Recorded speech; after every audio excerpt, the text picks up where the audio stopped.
In the heart of many ancient legends lies a single green tablet, small, unassuming, but said to hold the secret of all creation.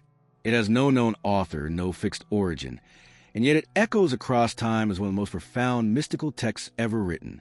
This is the Emerald Tablet. From dusty alchemical manuscripts to secret teachings passed between sages, the Emerald Tablet is spoken with reverence, mystery, and awe. Its surface, according to legend, is etched with an otherworldly script, carved into a shining green stone so perfect it seemed to glow from within. It's said to be older than any known civilization, a relic of forgotten wisdom from a time before time. This tablet is not just a myth. It's a spiritual cipher, a cosmic code. But what exactly is it? At its core, the Emerald Tablet is a short text, only a few lines long. And yet, those few lines have inspired centuries of seekers, scientists, magicians, and philosophers. The most famous phrase from the tablet is one you probably heard before: as above, so below.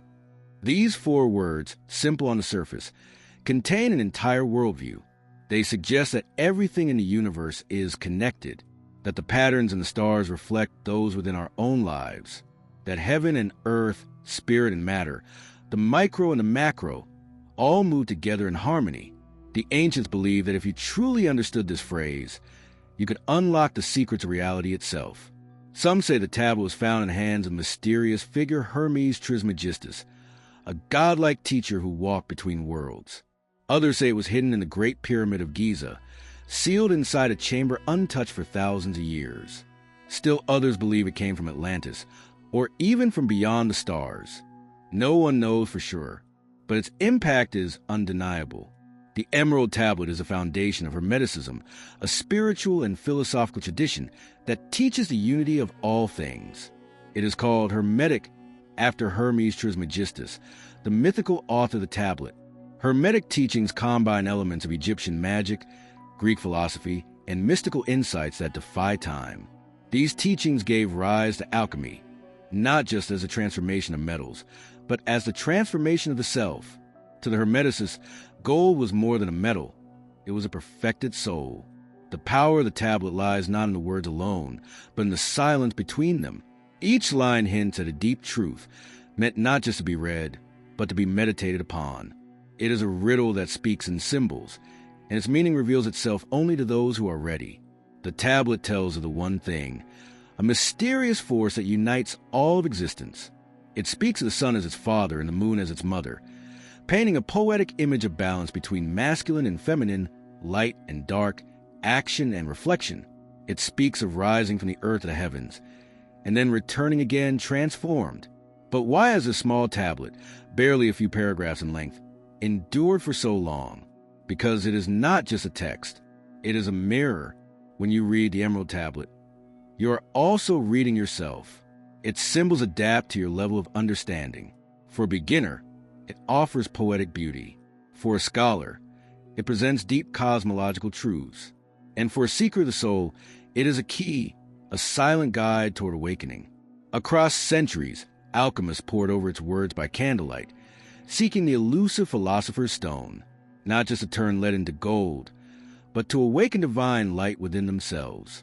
For them, the Emerald Tablet was a map, not geography, but of inner transformation. Its influence spread silently through history. It found its way into medieval texts, Renaissance art, and even into the experiments of early scientists. The great Isaac Newton translated it. Carl Jung studied it. Poets dreamed of it. And mystics claimed to receive visions from it. Still today, the Emerald Tablet calls to those who feel there must be something more to life, something deeper beneath the surface of things.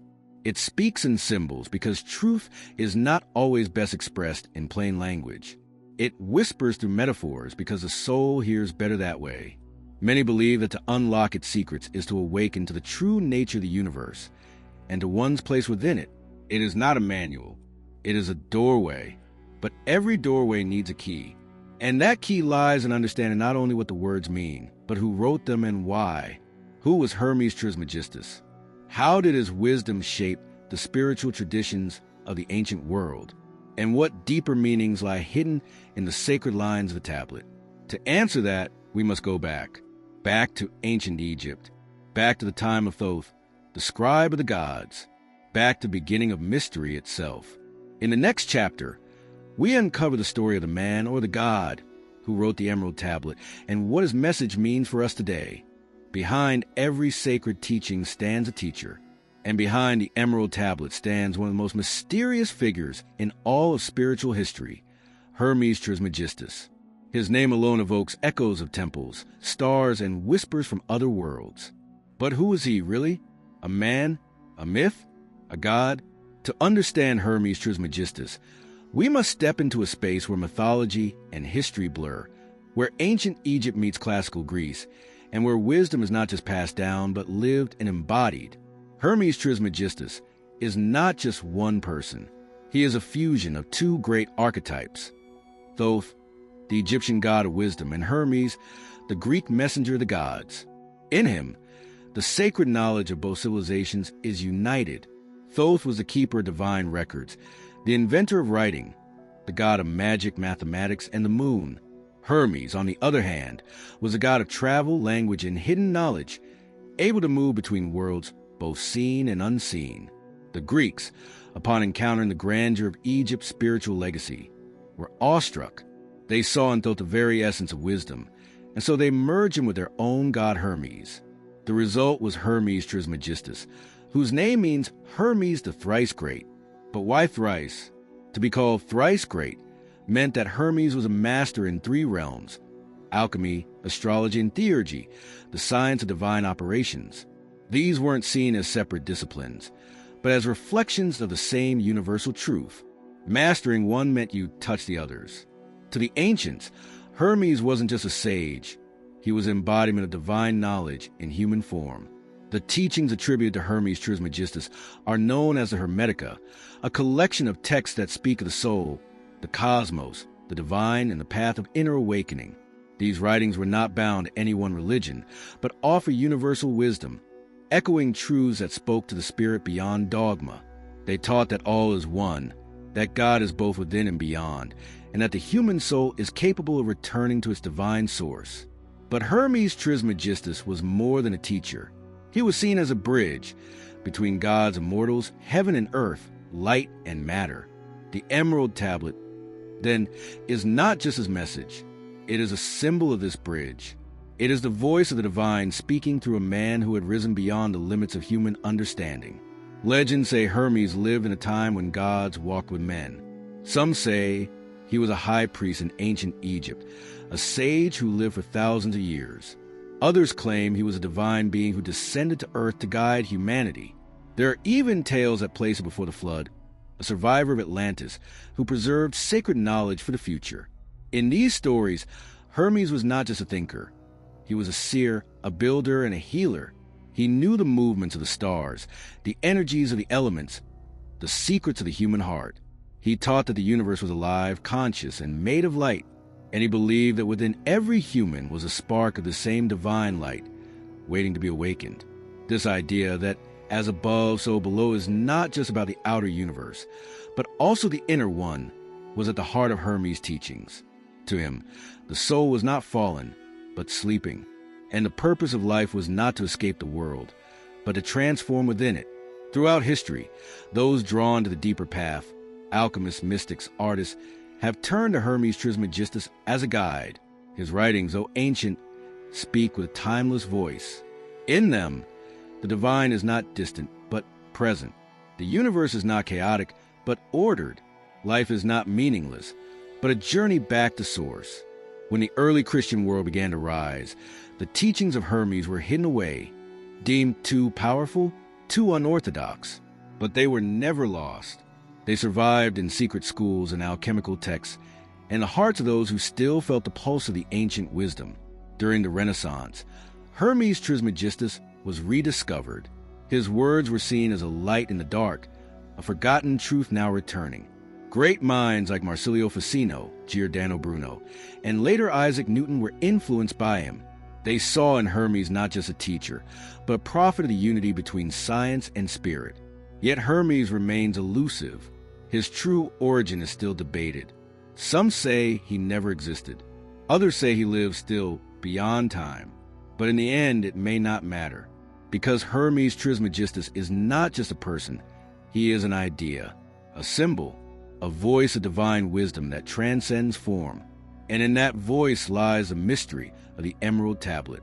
For if Hermes was a messenger, then the tablet is the message, a message not written in ink, but in fire, not meant to be read only with the eyes, but with the soul. As we journey deeper into the tablet itself, we'll begin to see how Hermes encoded his sacred knowledge in symbols and paradoxes. Each line a riddle, each phrase a portal. The Emerald Tablet is short, but each sentence contains a universe. It speaks of creation, of unity, of transformation. It promises that those who understand it will know the workings of the cosmos and the path to divine realization. Now, let us enter the text itself. Let us decode the message that Hermes left for those ready to listen. At first glance, the Emerald Tablet is simple, just a short set of lines carved on a green stone. But as many have learned, its simplicity is an illusion. Every line, every word, is a seed of hidden truth. To truly understand it is to walk the same path that mystics and alchemists have followed for thousands of years, a path of inner transformation. Let us now enter the text. What follows is the most well-known version of the tablet, often credited to a Latin translation by medieval alchemists.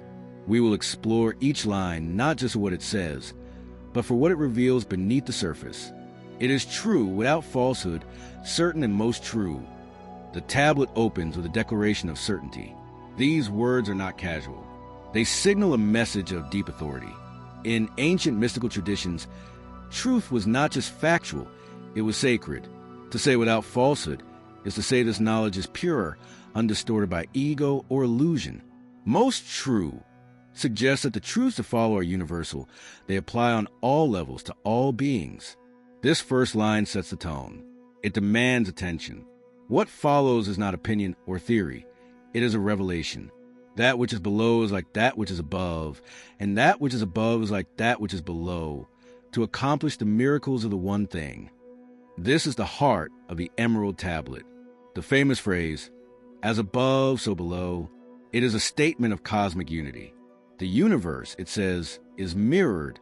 The structure of galaxies reflects the design of atoms. The human body echoes the layout of the cosmos. What happens in the heavens affects life on earth, and what stirs in the soul shapes the outer world. This line reveals that there is no separation between spirit and matter, between the divine and the earthly. Everything is part of one great pattern, the one thing. And this one thing is the secret energy at the heart of all creation. Some call it spirit, others call it the source, or the divine light. In alchemy, it is a prima materia, the raw, undivided essence from which all forms arise. This sentence tells us, understand the pattern, and you can work miracles. Align with the one thing, and reality itself becomes your teacher. And as all things have come from the one, to the meditation of the one, so all things are born of this one thing, by adaptation. Here, the tablet teaches that all creation comes from a single source. This idea echoes through many mystical paths. Everything in existence, from the smallest cell to the farthest star, arises from the same divine ground. But note the phrase through the meditation of the one. This is powerful. It suggests that creation is not random. It is conscious. The universe is not a machine. It is a living mind, dreaming itself into form. By adaptation means that as this one thing flows through the world, it takes on different shapes, different identities. But at the core, it remains one. This is a foundation of spiritual alchemy, that by returning to this source, the soul can be purified, awakened, and made whole again. Its father is the sun, its mother is the moon. Now the tablet speaks in symbols. The sun and moon are not just celestial bodies.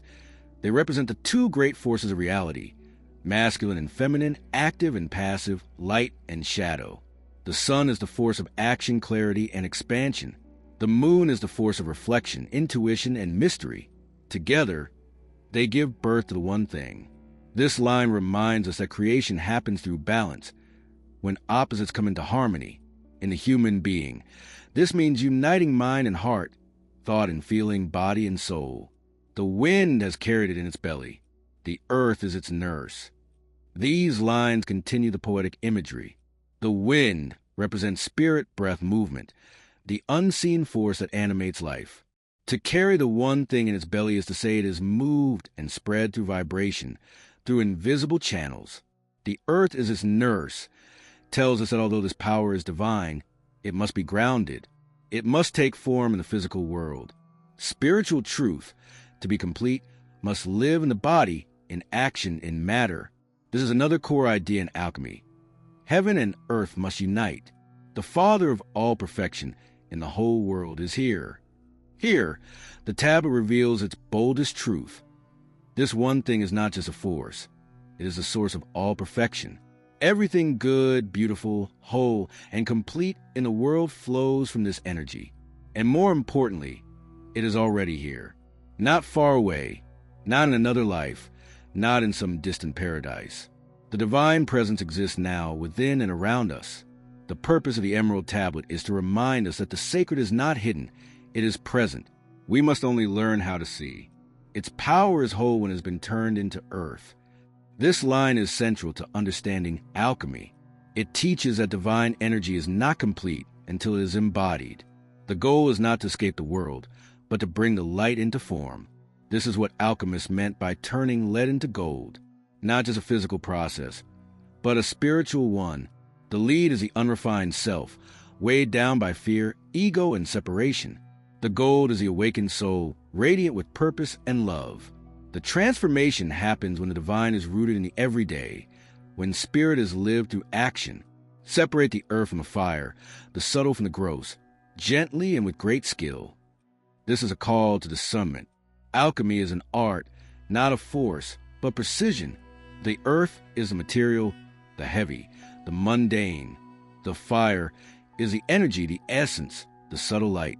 To separate them means to look beneath the surface, to purify, to remove illusion, to refine perception. And it must be done gently, patiently, with care. The soul does not open under pressure. It blossoms in stillness, in presence, in sacred attention. It rises from earth to heaven and descends again to earth and receives the power of the above and the below. This is the cycle of transformation.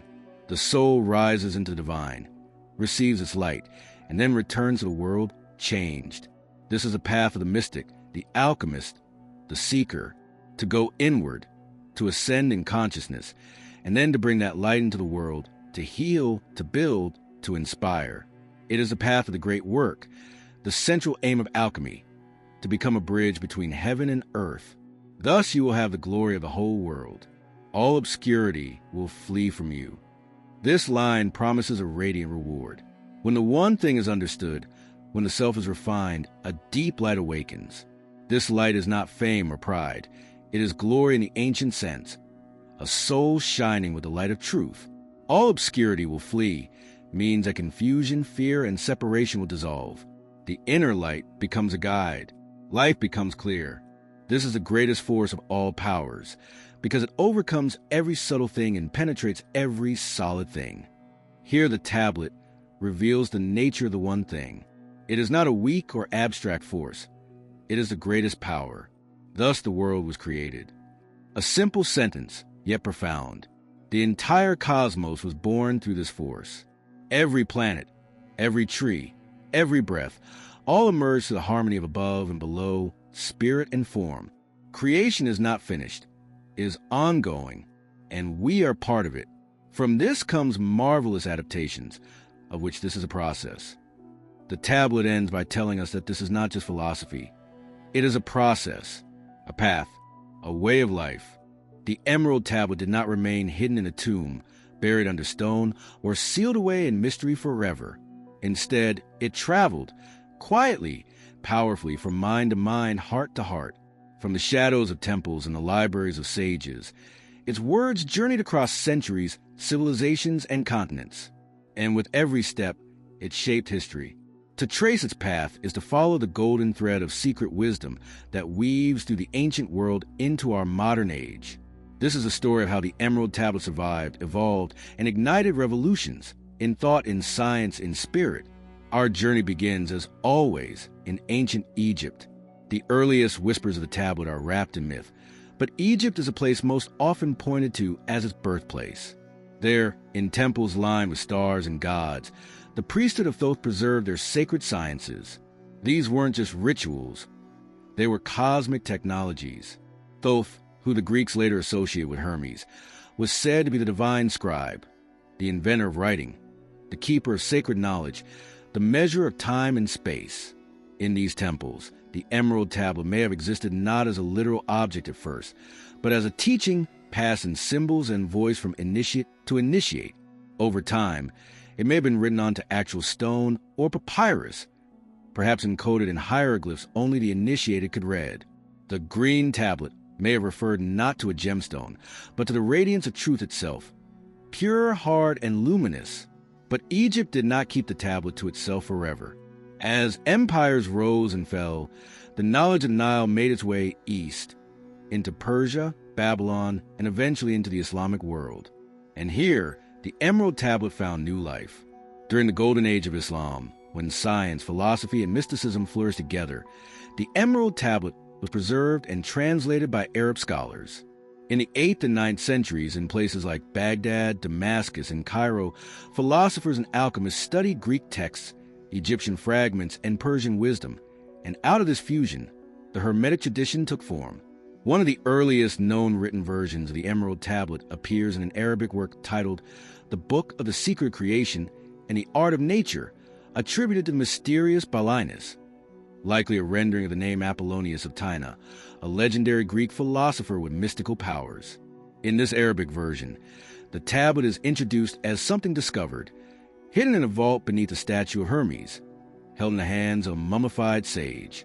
Whether or not this was history or allegory, it framed the tablet as a gift from the past to the present, a message buried in time, now revealed again. The Islamic alchemists took the tablet seriously. Thinkers like Jabir ibn Hayyan and al-Kindi did not separate science from spirit. They believed that transformation in the laboratory mirrored transformation in the soul.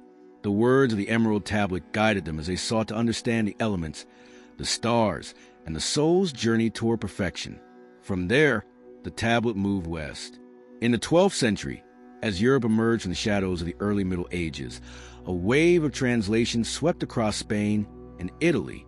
Arabic manuscripts were rendered into Latin by monks, scholars, and travelers eager for lost wisdom. One of these scholars, Hugo of Santea, translated the Emerald Tablet into Latin. His version became the most widely known in Europe, especially among the alchemists of the Renaissance. Suddenly, this ancient, cryptic tablet was in the hands of European minds eager to explore the mysteries of nature, not just in spirit, but in matter. And so, the age of Western alchemy was born. In smoky laboratories and candlelit studies, alchemists read the tablet over and over again. They saw in its lines a roadmap to the philosopher's stone, a substance believed to turn base metals into gold and awaken immortality in the soul. The tablet was their guide, their scripture, their compass. Figures like Paracelsus, Roger Bacon, and Arnold of Villanova revered its message. They saw in it not superstition, but science of the highest order, a sacred science where the purification materials went hand in hand with the purification self. But perhaps the most famous student of the Emerald Tablet was Isaac Newton. Yes, the very father of modern physics, the discoverer of gravity, the man whose name we associate with the cold clarity of science, was also an alchemist. Hidden among his many papers, not published in his lifetime, was his own translation of the Emerald Tablet. Newton believed that the universe was a divine machine, not mechanical, but intelligent. He saw no division between science and spirit. To him, the laws of motion were the language of God, and the Emerald Tablet was a key to unlocking that divine grammar. In the centuries that followed, the influence of the tablet rippled out in unexpected ways. It inspired the Rosicrucians, a mystical order that blended science, symbolism, and Christian mysticism. It fueled the imagination of Jungian psychology, as Carl Jung used alchemical symbols to explore the inner process of transformation and individuation. It echoed in the works of alchemy-based art, tarot symbolism, Masonic rituals, and even in the birth of modern esotericism, movements like Theosophy, Hermetic Kabbalah, and New Thought, which all drew from the same eternal spring. Today, the Emerald Tablet is no longer hidden in locked libraries or whispered in secret lodges. It is accessible to all, and yet its mystery remains, because the tablet does not belong to history alone. It is timeless. Its words adapt to each era, each consciousness, each question. In ancient Egypt, it spoke to priest-kings. In the Islamic Golden Age, it guided philosopher-scientists. In the Renaissance, it ignited the minds of alchemists. And now, in our own age of quantum physics, planetary crisis, and inner seeking, it calls again. It reminds us that truth is not linear, that the universe is not random, that transformation is possible, not just for metals, but for humanity. From the sands of Egypt to the stars of modern science, the Emerald Tablet continues its journey.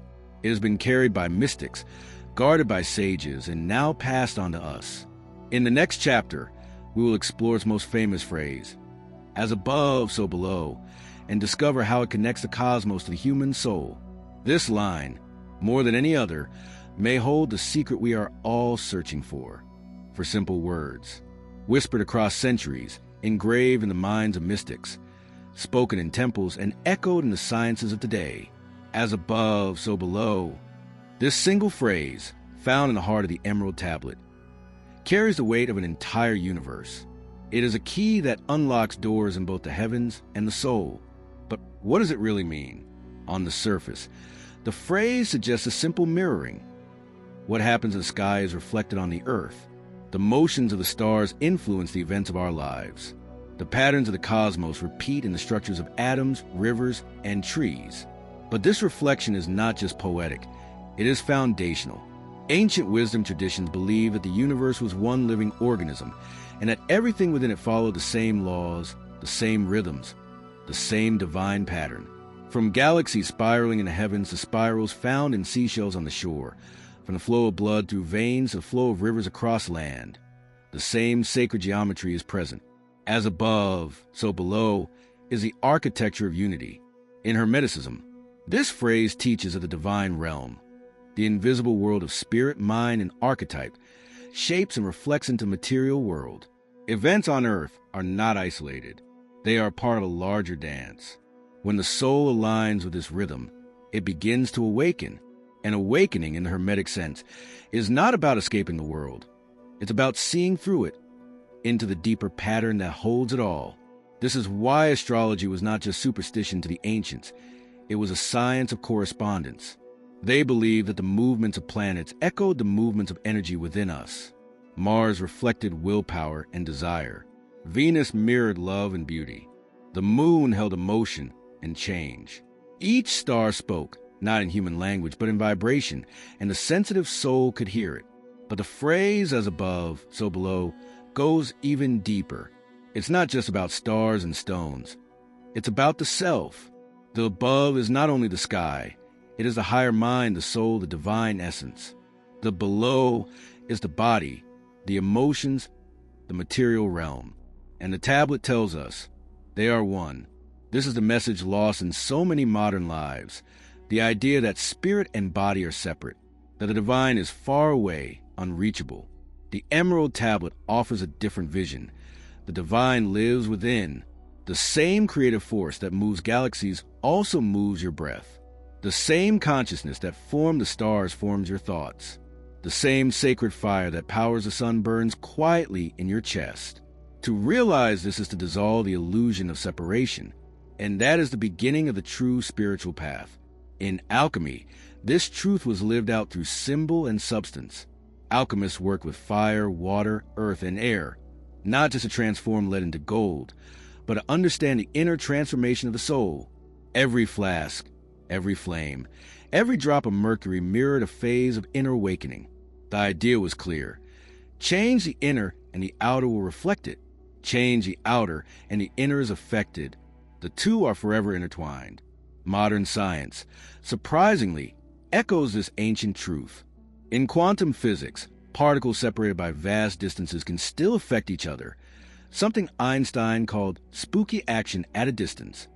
In biology, fractals show us how the structure of a leaf mimics the shape of trees, rivers, and even lightning. In cosmology, the shape of the known universe looks strikingly like the neural pathways of the human brain. This is not coincidence. It is correspondence. The ancients knew that truth was not fragmented. The Emerald Tablet reminds us, truth is total. If something is real, it will show itself in every realm. In mind, in matter, in emotion, in energy. And what does this mean for us today? It means that every thought, every feeling, every intention weaves into the fabric of the world.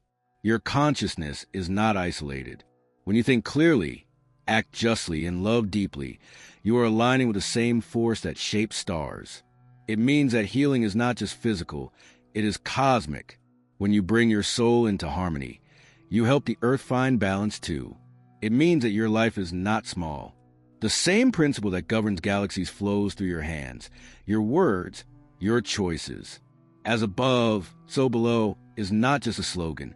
It is an invitation.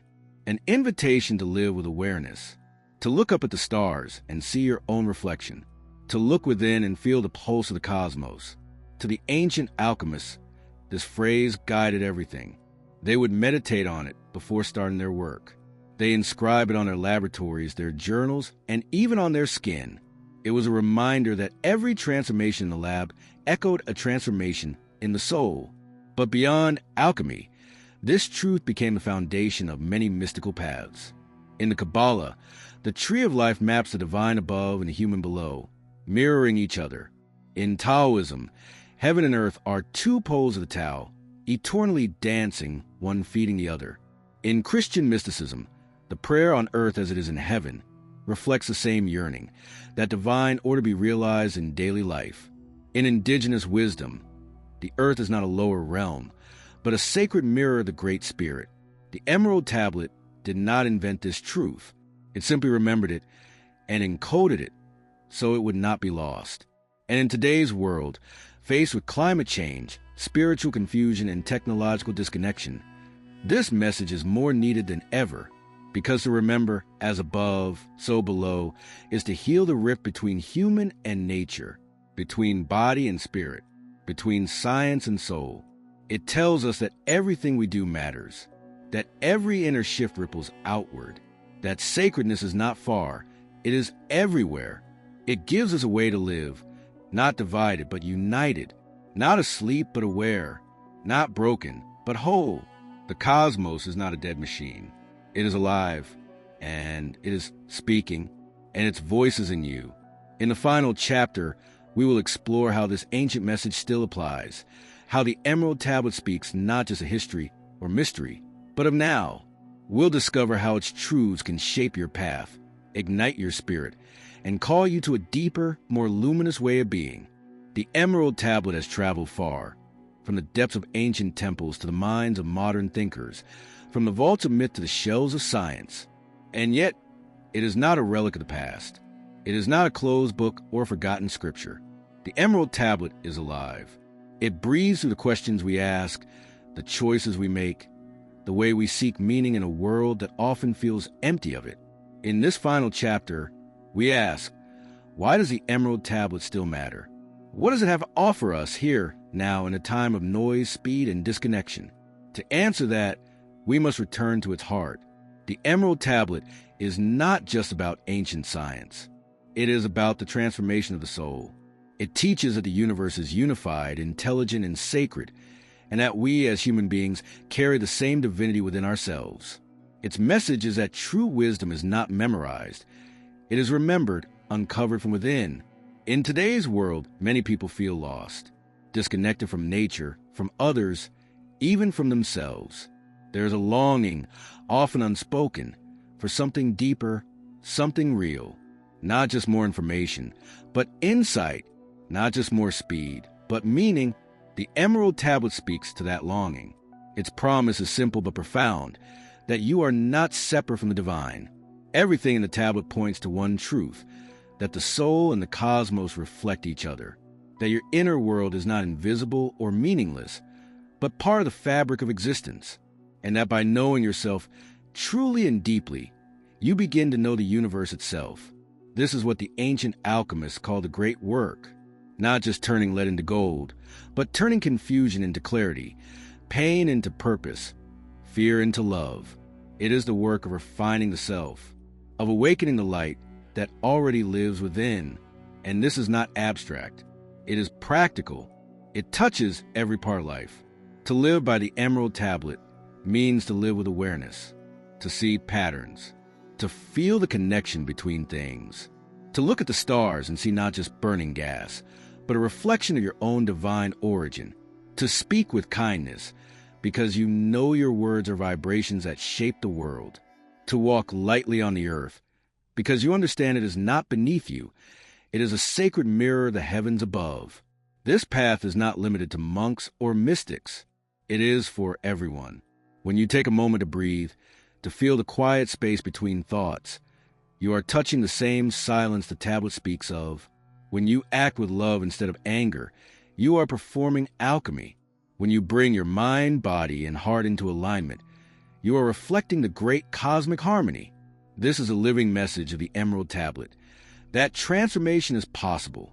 That truth is not found only in books or doctrines, but in stillness, reflection, and direct experience.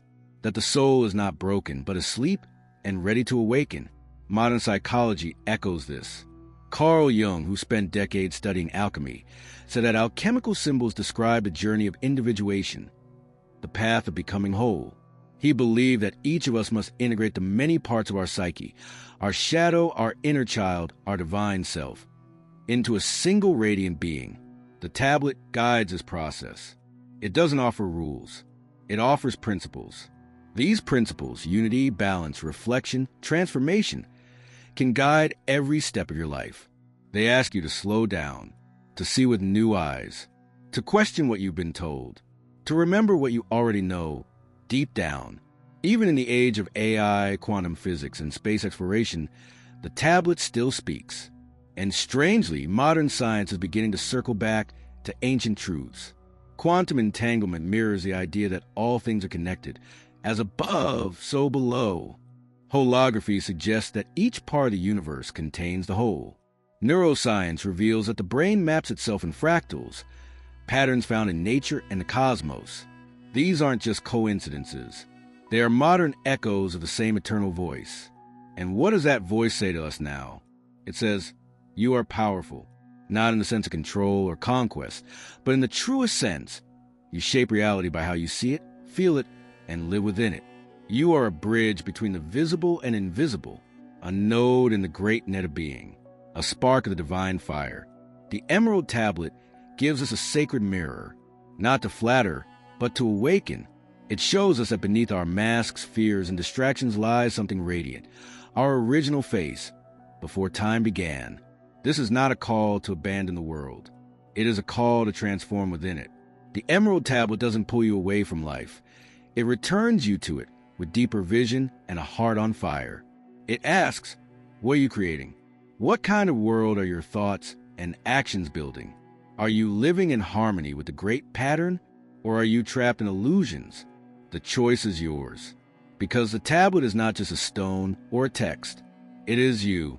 You are the tablet, green with potential, etched with sacred light, waiting to be read, remembered, awakened. Your life is the great work. Your choices are the alchemy. Your awareness is a fire, and the world is your mirror. As we end this journey, know this. The Emerald Tablet is not just a story of the past. It is a map for the future. A future where science and spirit walk together. Where inner peace creates outer change. Where humanity remembers its place in the great circle of being. Let this message live in you. Let it move through your thoughts, your voice, your hands. You are not here by accident. You are part of the one thing. You are the above and the below. And now the work begins.